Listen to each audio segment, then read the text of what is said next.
ना ऋग्वेद के अनुसार योग एक अभिव्यक्ति है, एक प्रयत्न है जो व्यक्ति को माइक्रोकॉज्म को मैक्रोकॉज्म से जोड़ता है। जाहिर सी बात है, कल मैंने समझाने की कोशिश की थी, ऋग्वेद बहुत ज्यादा जो है वो सांख्य दर्शन, जो कि जो कि कपिल मुनि के द्वारा रचित, मतलब जो उनके विचार हैं वो आते हैं। सांख्य दर्शन बेसिकली चीजों को एक एक मैं कहूँगा एक व्यवहारिक तौर पे और एक बड़े पैमाने पर प्रकृति और पुरुष का जो समन्वय है उस आधार पर देखता है। तो सांख्य दर्शन जो है, कपिल मुनि का तर्क यह है कि प्रकृति और पुरुष का वियोग ही योग है। होता क्या है कि प्रकृति जो है वो जड़ है। प्रकृति और पुरुष में ये है कि प्रकृति जो है बेसिकली वो माया है, जो धर्म के सिद्धांत है, नियम है, और पुरुष जो है वो बेसिकली चेतन तत्व है।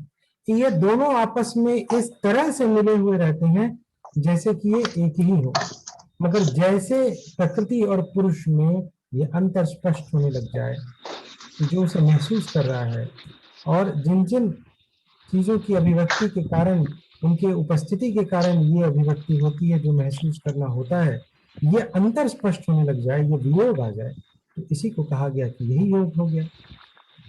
आगे बढ़ते हैं स्कंद पुराण। स्कंद पुराण के अनुसार जव समाधव, मन का समाधिष्ट हो जाना ही योग है। तो अगर हम हठ योग के हिसाब से देखें तो एकदम बहुत ही व्यवहारिक और उचित तत्व है कि सही में मन अगर समाधिस्थ हो जाए, समाधि में लग जाए, वही योग हो गया। और अगर थोड़ा सा हम पाश्चात्य जगत में देखें, जो वेस्टर्न फिलोसफर्स हैं, उसमें सुरेन के अनुसार योग का तात्पर्य एक रूपता से है। एक रूपता means being one with what exactly. तो ये कहता है एक रूपता हृदय और मस्तिष्क के बीच, यानी माइंड और बॉडी के बीच में एक सामंजस्य बन जाए कि बस यही है और कुछ भी नहीं। ठीक है, तो ये सामंजस्य आए, मनोध्यान है यानी इंटेंशन, तो समरसता आ जाए दोनों के बीच में, और इंटेंशन और क्रिया के बीच ठीक उसी तरह से समरसता आ जाए। मनुष्य के साथ होता क्या है कि वो चाहता कुछ और है, ठीक है, मगर उसे लगता है कि अच्छा ये रहेगा, करना कुछ और चाहता है। तो क्या ऐसा कहना है कि मन दूसरी दिशा में जा रहा है और जो उसका शरीर है वो दूसरी दिशा में जा रहा है।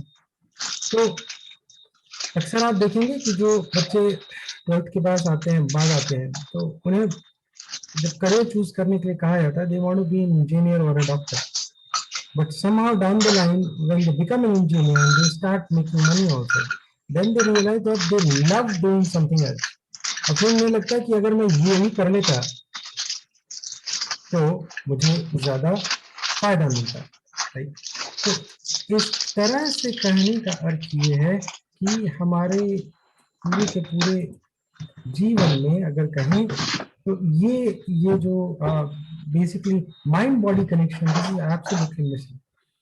और तीसरा सुरेन ने कहा मनुष्य और पर्यावरण के बीच। ओके, सो सुरेन के अनुसार दिस वाज कि माइंड बॉडी कनेक्शन हो, मनुष्य जिस वातावरण में रहता है तो उसके जो करना चाहता है उसके बॉडी इसमें समरसता हो, जिस एनवायरमेंट में रहता है, यानी as a whole, I mean the nature and the human being, इन दोनों के बीच में समरसता हो। तो अगर ये कहें तो ये सारा कुछ एक बाहरी प्रक्षेपण है।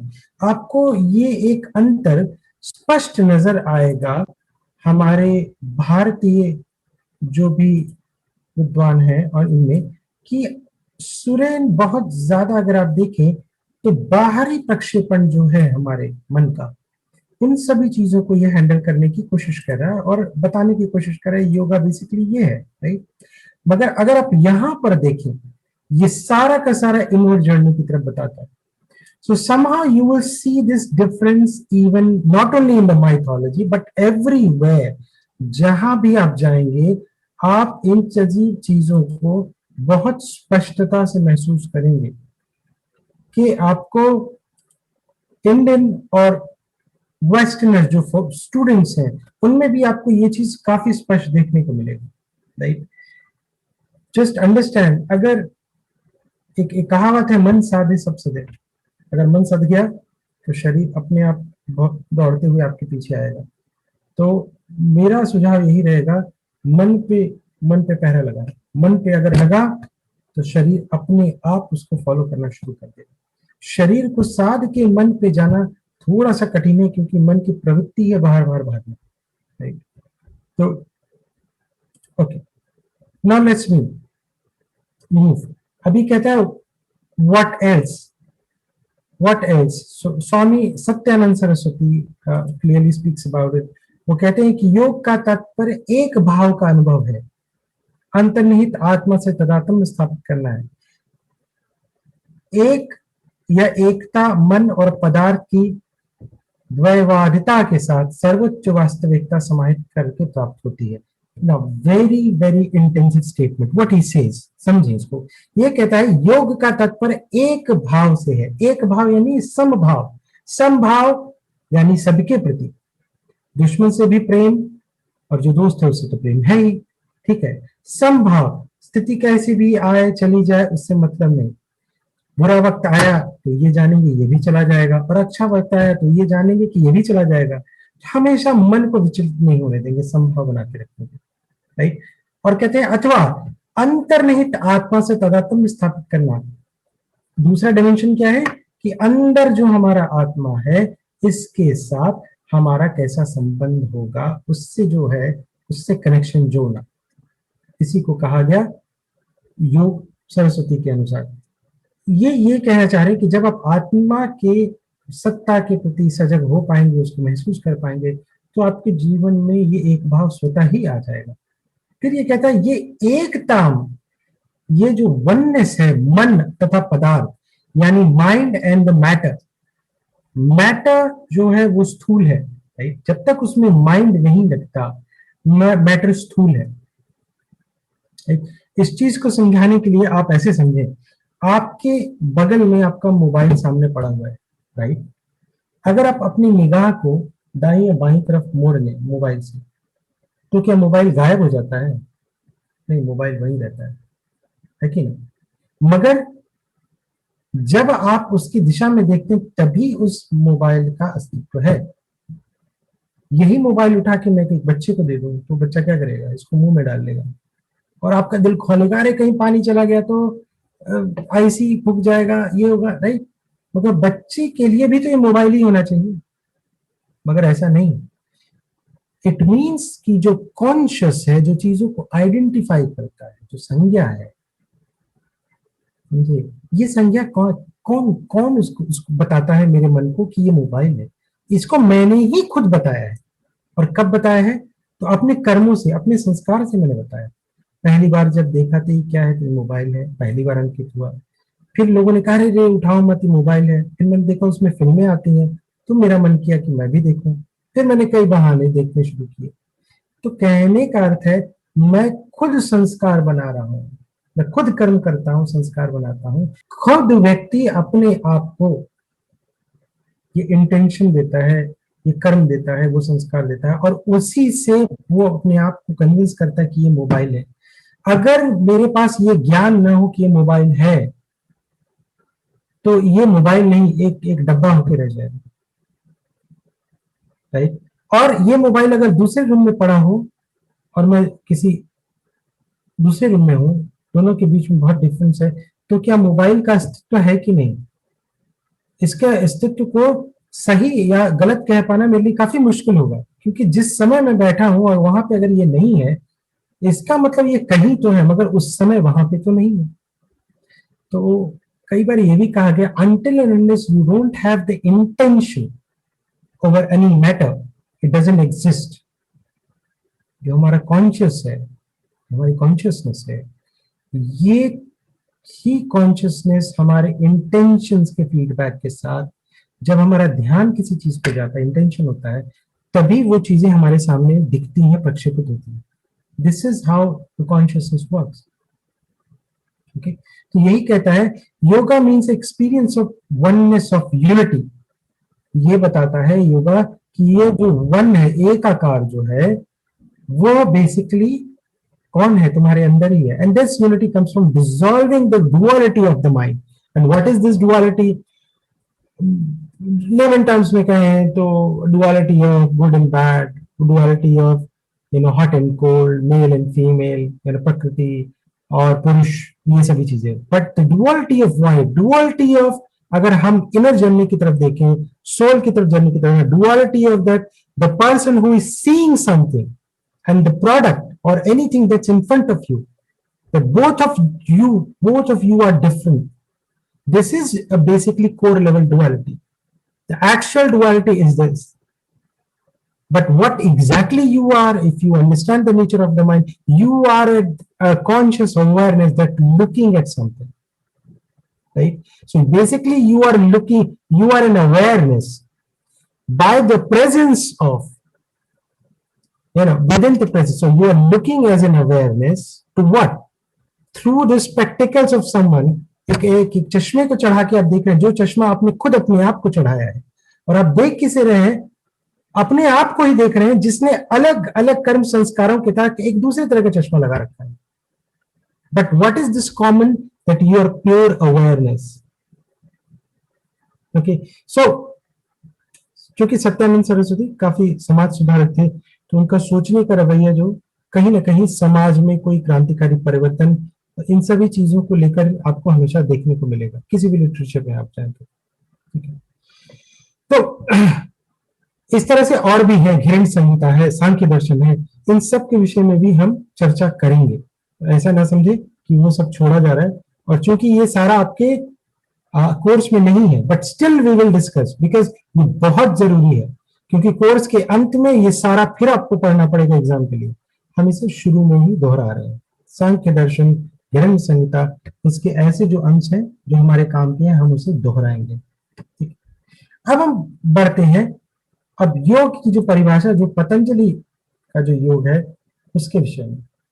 ठीक है, तो हमेशा कहा गया चित्त है, चित्त की वृत्तियां हैं, इसके विषय में बार बार बात की. ठीक है, तो चित्त की वृत्तियों के विषय में, यानी हमारा जो मन है, मन चित्त दोनों अलग अलग कहा गया. मन जो है बेसिकली जो है एक्शन करने वाला, बट जो चित्त है ये वो है जो बेसिकली मूल्यांकन करता है चीजों का. समझिए, चित्त का एक अंग है जिसे आर्य अष्टांगिक मार्ग, बुद्धिस्ट फिलॉसफी में जिसे संज्ञा कहा गया. संज्ञा का नाम काम क्या है कि किसी चीज पे लेबल लगा देना कि वो सही है या गलत. और वो सही है, गलत या अच्छा है, खराब है, कैसा है, और वो किसके हिसाब से? जो व्यक्ति उसको महसूस कर रहा है. तो कहा गया चित्त वृत्तियां बेसिकली क्या है? तो चित्त वृत्तियां बेसिकली हमारे जो चित्त की वो उस तरह का सोचने का तरीका है जो वृत्तियों की चंचलता के कारण ही बेसिकली मनुष्य कहा गया कि अपने जीवन में इंद्रियों में फंसा रहता है. तो इन ये जो वृत्तियां हैं अलग अलग चीजों को करने का, इसी को कहा गया कि यही माया का जड़ है. तो ये कौन कौन से हैं भाई? तो ये 5 वृत्तियां हैं: प्रमाण, विपर्य, विकल्प, निद्रा, स्मृति. प्रमाण क्या है, इसके विषय में हम आगे वैसे डिटेल में समझेंगे. बट प्रमाण क्या है, समझिए, प्रमाण क्या है? कौन बताएगा? पाठक जी थोड़ा बता सकते हैं क्या? प्रमाण किसे कहेंगे? सर प्रमाण स्पेशली वही होगा जो प्रमाणित किया जा सकता है. हाँ, जिस चीज को मतलब प्रमाणित किया जा सकता है, किसके आधार पे? प्रश्न फिर वही आता है, किसके आधार पे मतलब किया के जाएगा? आधार पे सर, वही अपने मन के आधार पे सर, शायद. ओके, मन के आधार पे. ओके, प्रमाण बेसिकली क्या है? चित्त की जो वृत्ति है, जो कि बेसिकली अगर कहें जो रीजनिंग करता है बेसिकली. ठीक है, तो रीजनिंग, जैसे हम किसी भी चीजों को सीखने के लिए क्या होता है, हम हमेशा पूछते हैं कि भाई ये सही है कि नहीं, कितना सही है ना. तो ये सभी चीजें जो है, तो ये वही कहता है कि उसी तरह से बेसिकली प्रमाण बेसिकली वो है जो सबूत मांगता है. तो सबूत मांगता है तो ये अच्छा है या खराब मुझे ये नहीं पता, मगर अभी अगर मैं आपको कोई भी चीज समझाऊं तो आपको एक एग्जांपल मुझे देना पड़ता है कि नहीं? ठीक उसी तरह से कहता है कि प्रमाण बेसिकली क्या करता है, तर्क वितर्क, बेसिकली कहें एनालिटिकल, बहुत ज्यादा एनालिटिकल। आप देखेंगे जाएंगे सोशल फोरम्स पे आपको बहुत मिलेगा कि मैं अपनी कुंडलिनी अपने चक्रास को बैलेंस करना चाहता हूँ, राइट? बहुत सारे ऐसे प्रश्न मिलेंगे, मगर ये सारे प्रश्न क्या है, वो कहता है नहीं ऐसे नहीं होगा, पहले आपको फलना गुरु के पास जाना होगा, ठीक है, और फिर गुरु के पास जाएंगे तभी होगा। तो ये क्या कहता है, वो ये बेसिकली कह रहा है कि तर्क वितर्क के आधार पे जानकारियों में ही आप लग जाते हैं, तो बेसिकली मोर लॉजिकल पर्सन बन के आप रह जाते हैं। इसी को कहा गया प्रमाण, ठीक है। दूसरा है विकल्प। विकल्प क्या है? विकल्प बेसिकली क्या है, तो मति भ्रम है। मति भ्रम है मतलब क्या, मान लिया कि लाइट नहीं है, ठीक है ना, और आपने कोई रस्सी पकड़ ली, आप गिर रहे थे, अचानक से आपने रस्सी पकड़ ली, मगर जब लाइट आया तो दिखा रहे रस्सी नहीं, वो सांप है। तो विकल्प क्या है? विकल्प बेसिकली ऐसा, मैं कहूंगा कि अज्ञानता के आधार पे या कोई आप कुछ ऐसी कल्पना कर लेते हैं और उसके आधार पे जब, समझे, उसके आधार पे जब आप कोई तर्क वितर्क या कुछ ऐसा करना शुरू कर देते हैं, इसी को कहा गया है विकल्प, समझे? Okay, so we have, sorry, प्रमाण हो गया, रीजनिंग हो गया, विपर्य हो गया, विपर्य हो गया तर्क वितर्क, विकल्प हो गया, मति भ्रम। तीसरा है निद्रा, सॉरी चौथा है निद्रा। निद्रा क्या है भाई? तो निद्रा कुछ और नहीं, जब मन इन तरह इस तरह की वृत्तियों में किसी एक में भी नहीं होता, समझा ना? यानी कि जब मन रीजनिंग ना करे, तर्क वितर्क ना करे, है ना, और इमेजिनेशन भी ना करे, तो क्या होता है?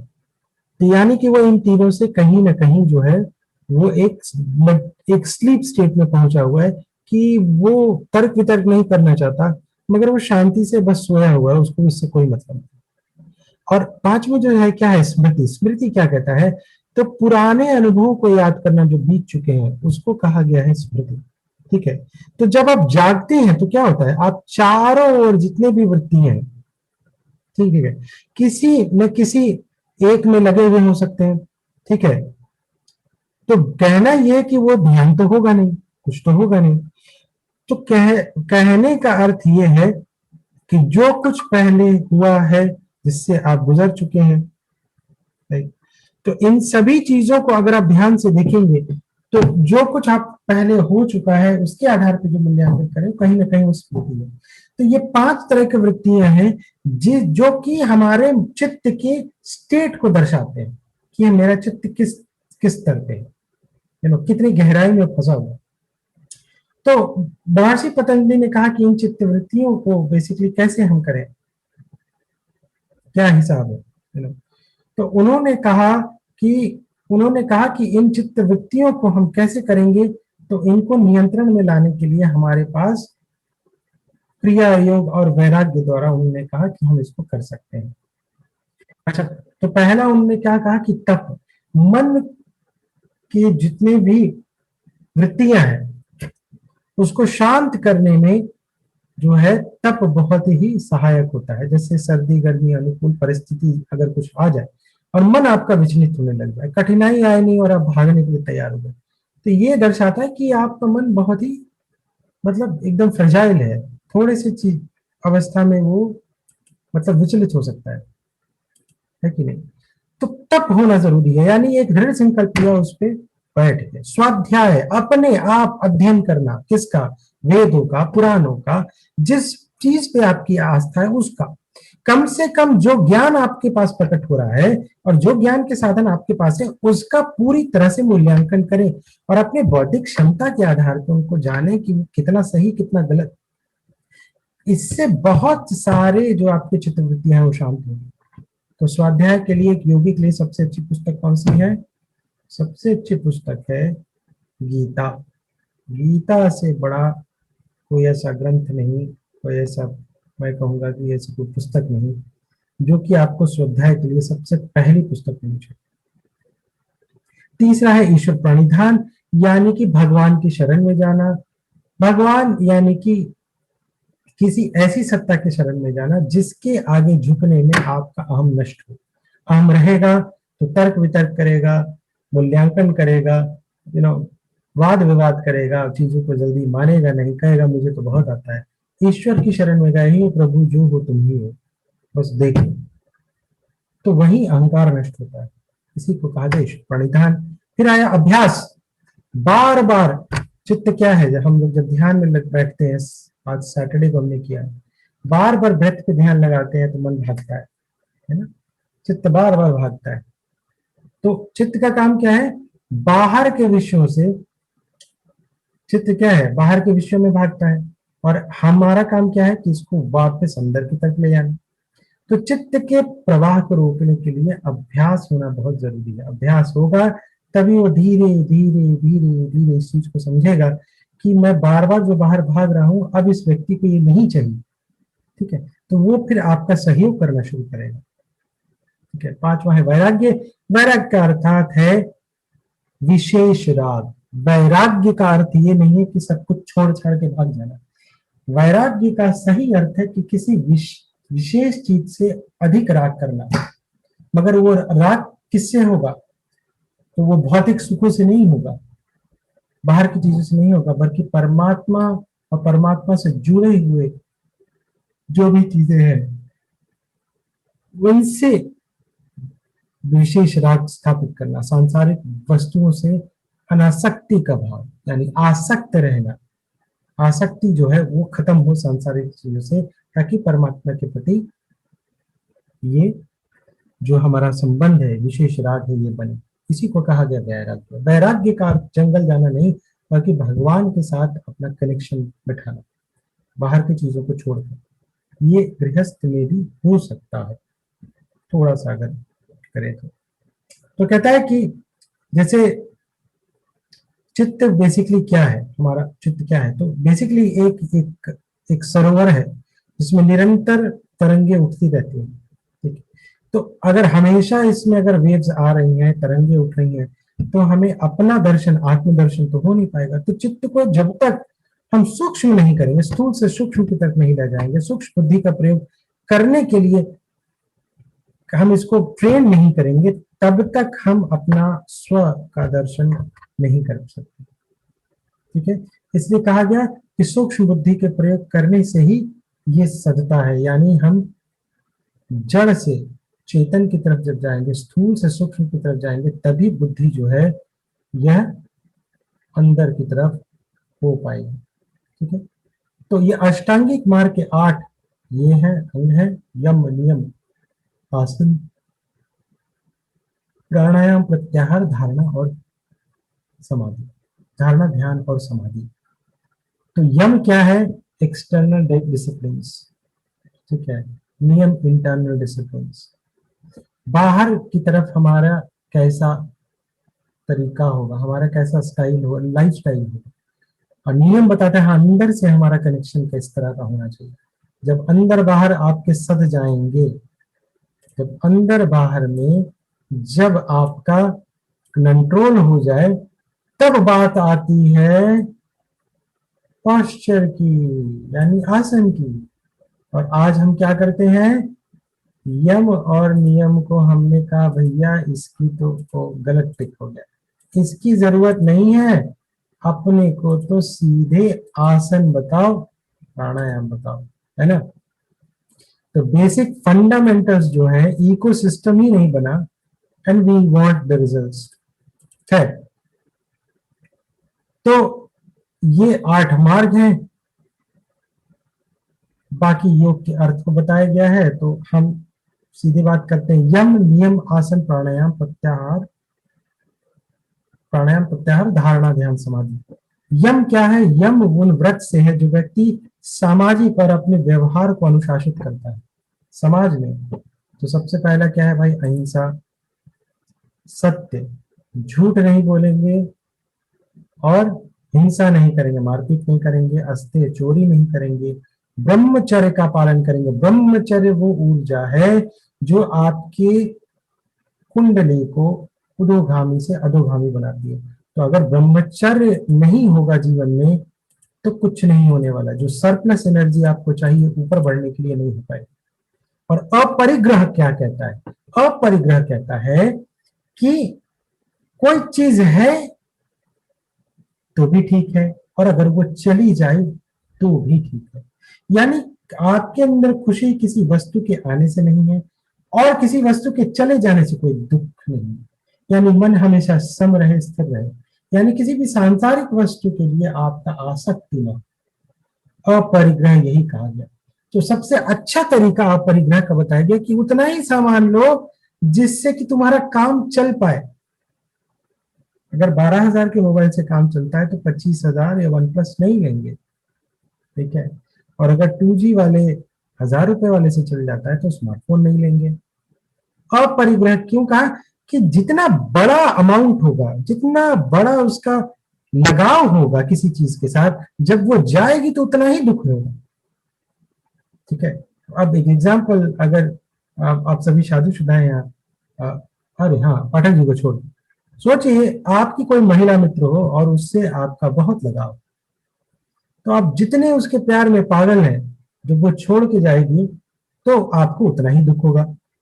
हम संसार में हमेशा यही कहेंगे कि मुझे दुख किसने दिया? तो उस फलाना लड़की ने दिया। नहीं, ये दुख तुमने खुद स्वयं को दिया। किसने कहा था किसी और व्यक्ति की मूर्त अपने मन में बिठाओ, दिन रात बिठाओ, उसकी खूब आरती करो, पूजा करो कि ये तो ऐसी है, वैसी है, अप्सरा है, अप्सरा तुल्य है, और इससे मैं रहूंगा तो मुझे ये सुख मिलेगा, मुझे इतना अच्छा लगेगा।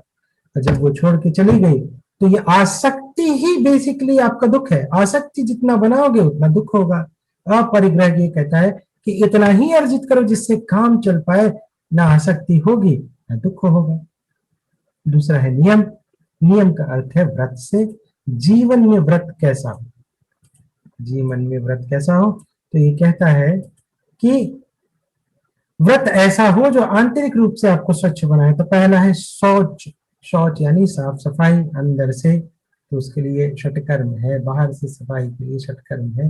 अलग अलग चीजें दी गई हैं। शौच मन की स्वच्छता के लिए, शरीर की स्वच्छता के लिए अलग अलग तरह के ये सभी दिए गए हैं। और मन और इसको परिष्कृत कैसे करना है, अलग अलग विधियां बताई गई हैं। दूसरा है संतोष। तो ये संतोष वो है कि जो है आपके पास, अगर आप उसमें आनंदित हैं, उसमें भरे पूरे संतोष रहेगा, तो आपको हाय हाय और चाहिए रे वो नहीं लगा रहेगा। तो जो रहेगा उसमें आप खुश रहेंगे, ठीक है। तो शौच है, संतोष है। फिर आता है तप। तप क्या है? तप का तात्पर्य शारीरिक ऊर्जा के विकास से। तप से क्या होगा? अंदर एनर्जी आएगा। तप किसका हो? ज्ञान इंद्रियों का। जितने भी हमारे ज्ञान की इंद्रिय हैं इनको तप किया जाए, इनको स्थिर रखने की कोशिश की जाए। कर्म इंद्रियों का, कैसा कोई कर्म ना हो जो कि मेरे गलत संस्कारों को जवाब दे। मानसिक विचारों का तप, मेरे मन में कोई विचार ना आए। तो पहले इंद्रिय पे ध्यान देंगे, फिर मेरे से कोई कर्म ना हो जाए और विचार ना आए, इस पे भी ध्यान देंगे। फिर आता है बात स्वाध्याय, ठीक है। 2 मिनट, ओके। सो यम नियम, तो यम और नियम दो को हमने यहां पर किया, ठीक है।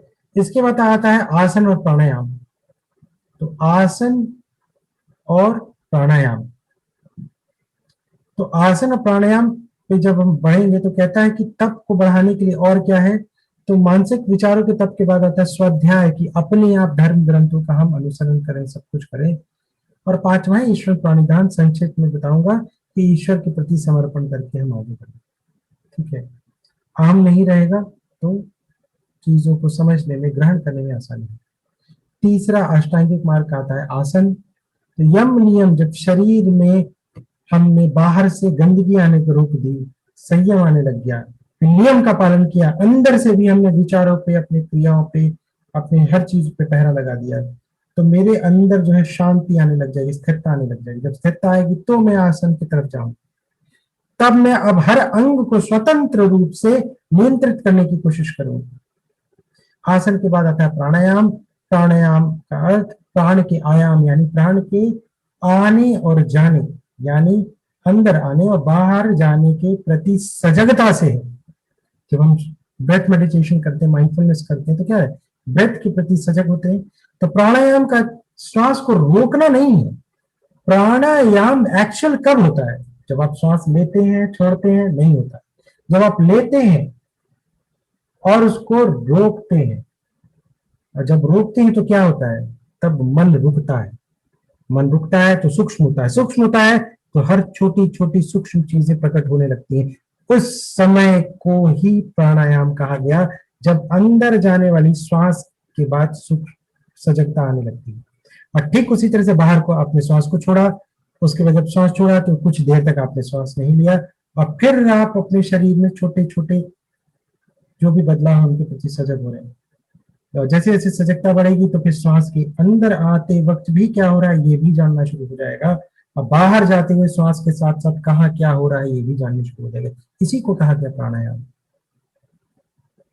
तो बात समझे, जो प्राणायाम हम करते हैं बेसिकली इसका मेन प्राणायाम कब है, श्वास जब हम अंतिम में रोक कर कुंभ करके जब छोड़ते हैं, वो सही प्राणायाम का अर्थ वहां से आता है, न कि ये अनुलोम विलोम या नाड़ी शोधन प्राणायाम जो हम करते हैं उससे आता है। खैर, प्राणायाम प्राण ऊर्जा को संग्रहित करता है, विशिष्ट अंगों में इस चेतन तत्व को बढ़ाता है। फिर आता है प्रत्याहार। प्रत्याहार का अर्थ क्या है, कि इसका अर्थ है कि इंद्रियों के भोग का जो विषय है, आंख देखना चाहता है, कान सुनना चाहता है, जीभ टेस्ट करना चाहता है, स्किन महसूस करना चाहता है, और नाक जो है सुनने के साथ साथ क्या इन चीजों को अच्छी तरह से महसूस करना चाहता है दिमाग में। ये इंद्रियों के विषय हैं, इनसे इनको विमुख कर देना, इनके जो विषय हैं जिससे इसे आनंद मिलता है उससे इसका कनेक्शन ही काट देना, कि अब बाहर से जो कुछ आना था उस वही कनेक्शन ही कट जाए मेरा। इसी को कहा गया प्रत्याहार।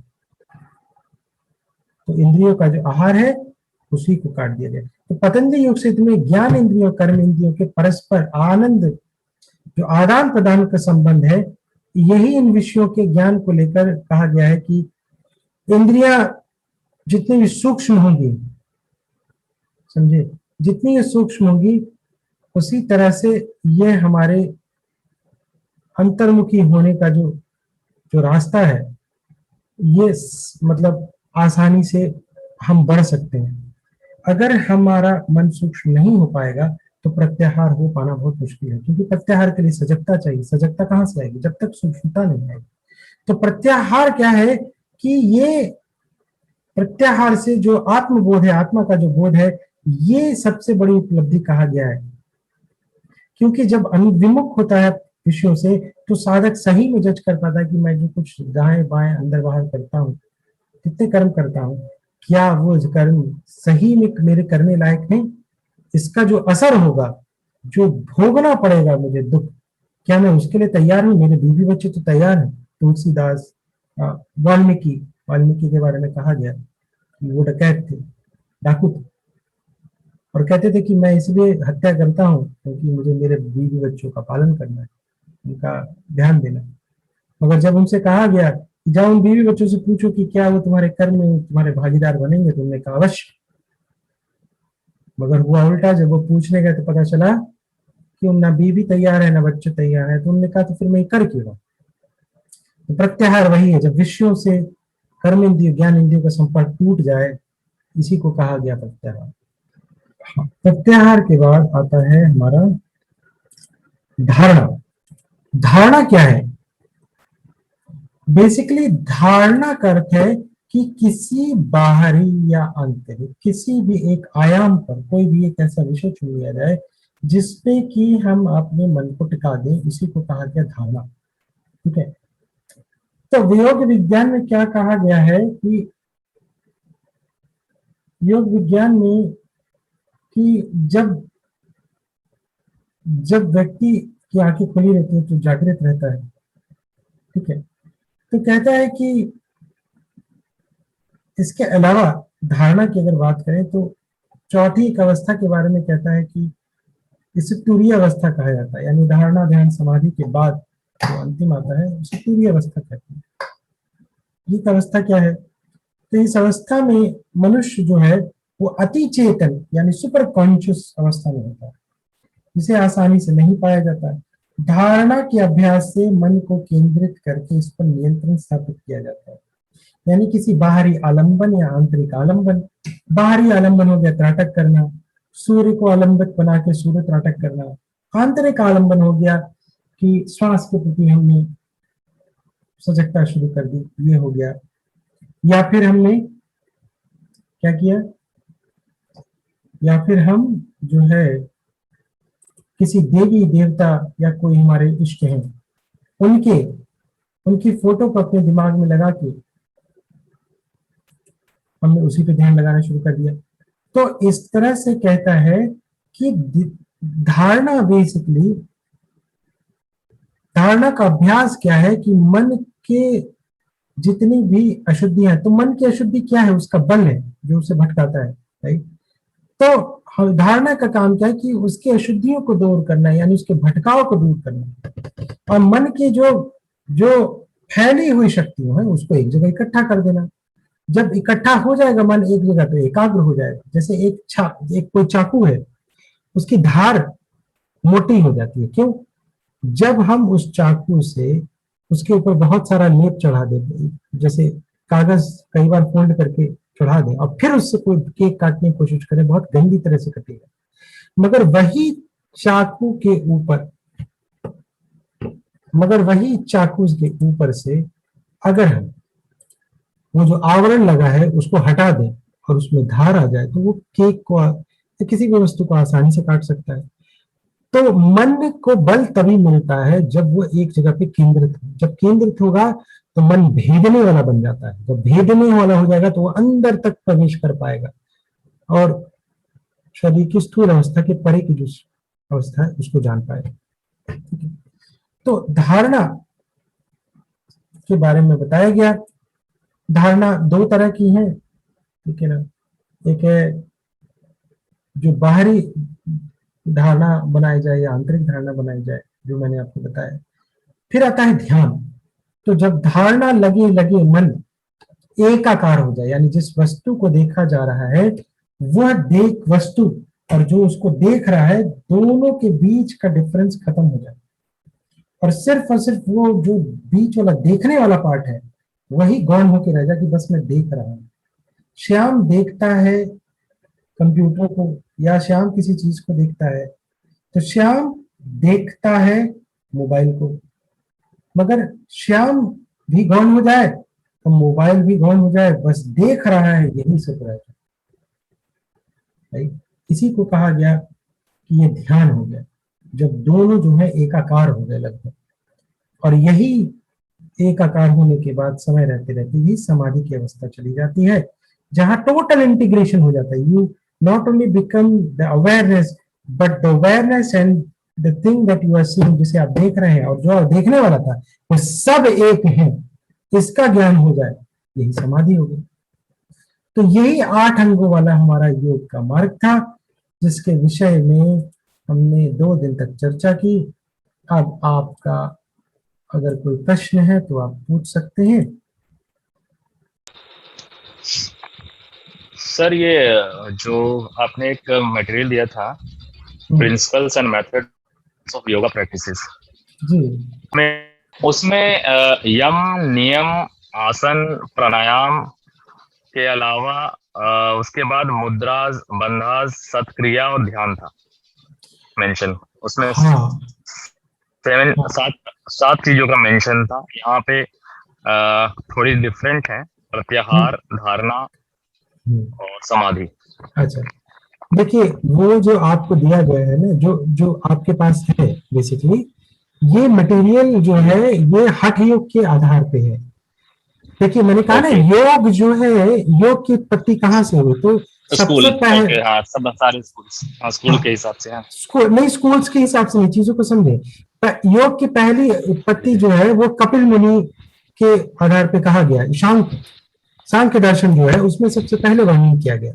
तो वहां पर योग में ये 8 मार्ग नहीं है, ठीक है। पतंजलि ने क्या किया, जो बेस्ट प्रैक्टिसेस से सांख्य के घिरण्य संहिता से गीता में जो वर्णित था उनको उन्होंने कंपाइल किया और कहा कि कुछ ऐसा छूट ना जाए और कोई ऐसा सेट ऑफ इंस्ट्रक्शंस हो जिसको एक आम गृहस्थ भी फॉलो करे तो भी वो निर्वाण को प्राप्त कर पाए। तो जो हम अभी पढ़ रहे हैं ये पतंजलि योग सूत्र के आधार पे अष्टांगिक मार्ग है। ओके।